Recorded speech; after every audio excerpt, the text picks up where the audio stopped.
In terms of staffing the cabinet, he certainly is taking the counsel of many people. Each of the positions have several different contenders at the very least that he is vetting and talking about very seriously. I think for Donald Trump, the criteria are very simple. Yes, there are people who are loyal, but not just to him, to his vision, his 100-day plan. All right, that was Trump's senior advisor, Kellyanne Conway, earlier today talking about staffing the new incoming Trump administration. Now, today, President-elect Trump, he met with Vice President-elect Mike Pence to talk about filling key cabinet and senior White House positions. Fox News can now confirm that Laura Ingraham's name is, in fact, being floated as a press secretary. Joining us now, editor-in-chief, Life Zet, and Fox News contributor and nationally syndicated radio host. Listen, I think you'd be great at it. That's my honest answer. I think you'd be I would never in a million years have the patience to deal with those idiots every single day.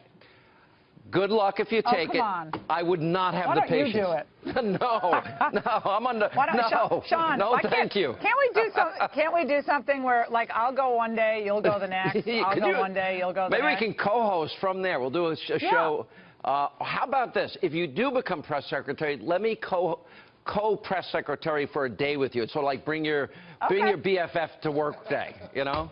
Okay, no problem. Bring my old friend to work day. I'd love that. I think the country would love it. I can tell you, Sean, the narrative is like so far ahead of where things really are. Yeah. But it's cool to be mentioned. I love what I do. You know, you and I are so privileged and blessed to be doing what we do.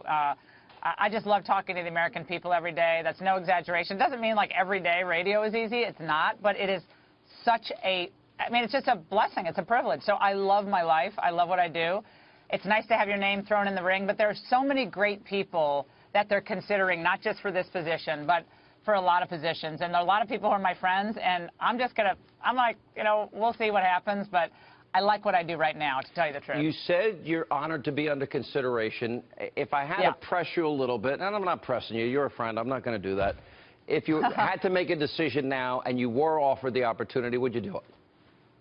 I mean, I'd obviously want to talk to, Steve Bannon and Kellyanne and President-elect Trump and just, talk it through. I'm not going to, negotiate on the air here, but I just want to talk it through and see exactly what they, what it would entail. It's different for every administration. The press secretary position in the Reagan administration, and I worked in the Reagan administration in the second term, was different from the way it is now. The communications position is interesting in a lot of ways as well. I used to be a speechwriter, so that oversees the speechwriting operation, and press is just really dealing with the press and the press messaging.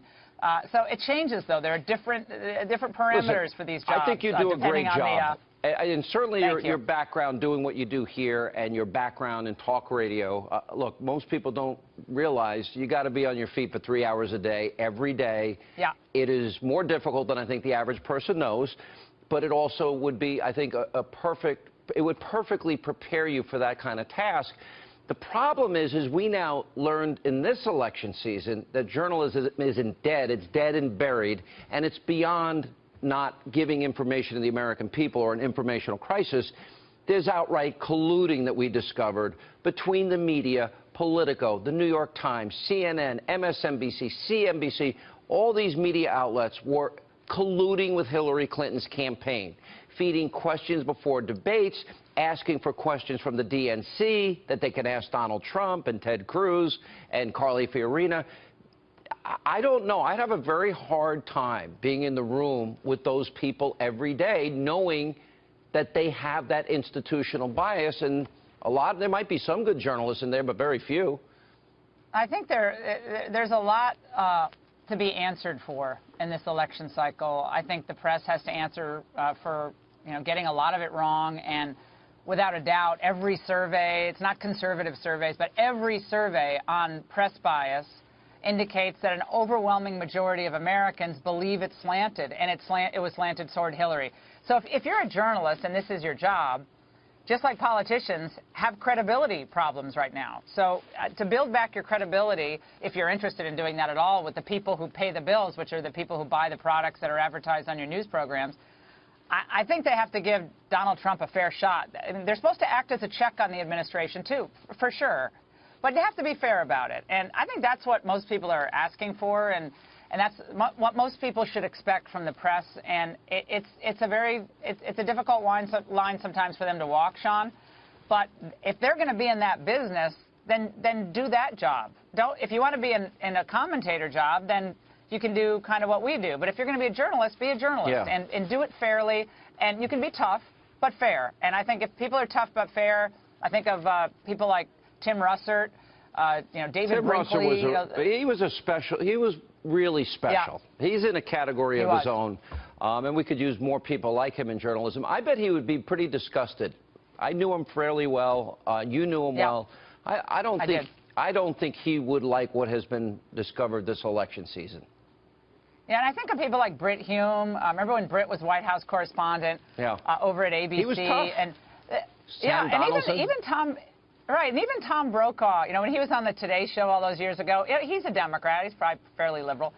But he played it pretty straight. You go back and look at the old election coverage from 1980, as I do, because I'm a total, political geek. I watched the entire 1980 election coverage, and it was NBC's election coverage. It is fascinating to watch how straight they really played it. Wow. And just calling states, this is what's happening. And that's changed. It's a lot more commentary interjected. And I think that's to the detriment of a lot of good work that the press can do. So listen, as I long want to be optimistic. If they would delineate what they do, don't tell us you're being a journalist and you're a talk show host like we are. Don't pretend to be something you're not. And that's what was exposed here. And the very people that are so critical of the fact that we do have opinions, but we're honest with our audience, are the very people that were bigger advocates than anybody ever really knew. I think that's where the corruption of media comes in.